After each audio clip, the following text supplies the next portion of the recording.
हमारे channel mysterious journey Hindi में आपका हार्दिक स्वागत है।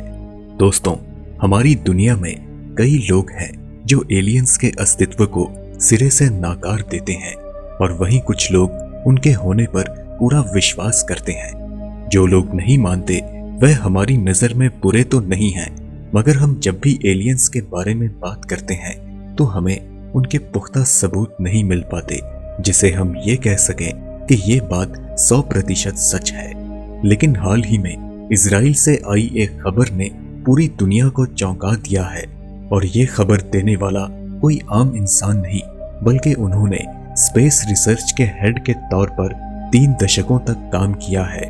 यानी ये इंसान अपने आप में कई रहस्यों का एक चलता फिरता पिटारा है। इजराइल मीडिया के मुताबिक इजराइल के एक सीनियर स्पेस अधिकारी ने एलियंस को लेकर कई खुलासे किए हैं। पिछले 30 सालों से इजराइल के स्पेस सिक्योरिटी प्रोग्राम के हेड और रिटायर्ड जनरल हाइम इशेद का मानना है कि एलियंस होते हैं और वह हमारी धरती पर भी रहते हैं, लेकिन वो खुफिया तरीके से अमेरिका और इजराइल के संपर्क में है। उन्होंने ये भी कहा कि एलियंस अपने अस्तित्व का आम लोगों के सामने खुलासा इसलिए नहीं करते हैं क्योंकि उन्हें लगता है कि ऐसा करने से लोगों के बीच दहशत का माहौल बन जाएगा।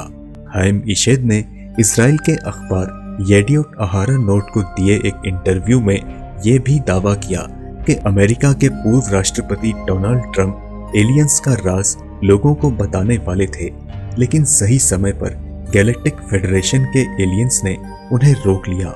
गैलेक्टिक फेडरेशन के तहत अमेरिका का एलियंस के साथ गुप्त समझौता है और इस समझौते के चलते ही मंगल ग्रह पर एक अंडरग्राउंड बेस बनाया गया है जहां अमेरिका के एस्ट्रोनॉट्स और कुछ एलियंस रहते हैं। इशेद के मुताबिक डोनाल्ड ट्रंप एक बार एलियंस की मौजूदगी के बारे में ऐलान करने ही वाले थे, लेकिन ये एलियंस पब्लिक में किसी भी तरह का डर नहीं फैलाना चाहते हैं।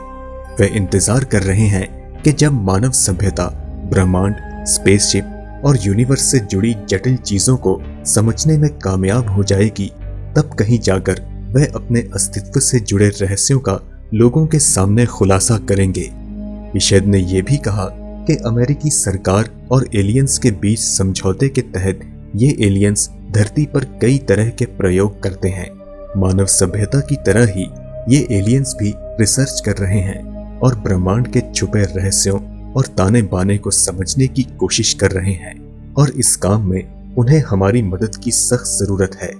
इशेद का यह भी कहना था कि अगर उन्होंने ये बात आज से 5 साल पहले पब्लिक में कही होती तो उन्हें एक मेंटल अस्पताल में पहुंचा दिया जाता, लेकिन उन्हें उम्मीद है कि अब चीजें बदलेंगी। इशेद ने कहा कि उन्होंने जहां कहीं भी एलियंस की बातों का खुलासा किया, सबने उन्हें पागल ही बताया, लेकिन उन्हें इस बात की बिल्कुल परवाह नहीं है क्योंकि उनके पास खोने के लिए कुछ नहीं है। साल 2011 में जब इशेद रिटायर हुए थे तो उनके योगदान को देखते हुए इजराइल की मीडिया ने उन्हें father of Israel satellite programme भी बताया था। अपने पद से हटने के बाद उन्होंने अपना सबसे ज्यादा ध्यान उसी एक चीज पर लगाया जो उनके लिए बेहद रहस्यमयी और दिलचस्प है, और वो है एलियंस। जेरूसलम पोस्ट के मुताबिक इस शख्स ने अपने विचारों को एक किताब की शक्ल दी है। The universe beyond the horizon नाम की इस किताब में उन्होंने ये भी समझाने की कोशिश की है कि कैसे इन एलियंस के चलते हमारी धरती पर न्यूक्लियर दुर्घटनाएं होने से बची हैं। उन्होंने अपनी इस किताब में एलियंस के नेचर और उनके अस्तित्व से जुड़ी कई थ्योरीज लिखी हैं। दोस्तों, गौरतलब है कि इजराइल की स्पेस एजेंसी एक फ्यूचर मून मिशन की तैयारी कर रही है। इससे पहले इजराइल ने अप्रैल में कोशिश की थी, लेकिन उनका ये प्राइवेट फंडिंग रोबोटिक क्राफ्ट से जुड़ा मिशन फेल हो चुका था। इससे पहले सिर्फ अमेरिका, चीन और पूर्व सोवियत संघ चांद पर एक कंट्रोल लैंडिंग कर पाया है। इशेद ने भले ही ये दावा किया हो कि अमेरिका के एस्ट्रोनॉट्स मंगल ग्रह पर एलियंस के साथ अंडरग्राउंड बेस में मौजूद हैं, लेकिन सच यही है कि अब तक कोई भी देश मंगल ग्रह पर किसी भी इंसान की लैंडिंग नहीं करा पाया है। हालांकि अमेरिका और चीन की मंगल ग्रह पर निगाहें टिकी हैं। दोस्तों, हमें उम्मीद है कि आपको हमारे द्वारा दी गई जानकारी पसंद आई होगी। अगर आप भी एलियंस के अस्तित्व के बारे में कुछ जानते हैं तो हमें कमेंट करके जरूर बताएं। वीडियो पसंद आई तो इसे लाइक करें, अपने दोस्तों के साथ ज्यादा से ज्यादा शेयर करें। हम जल्द आपके सामने एक नए रहस्य के साथ हाजिर होंगे। तब तक के लिए नमस्कार।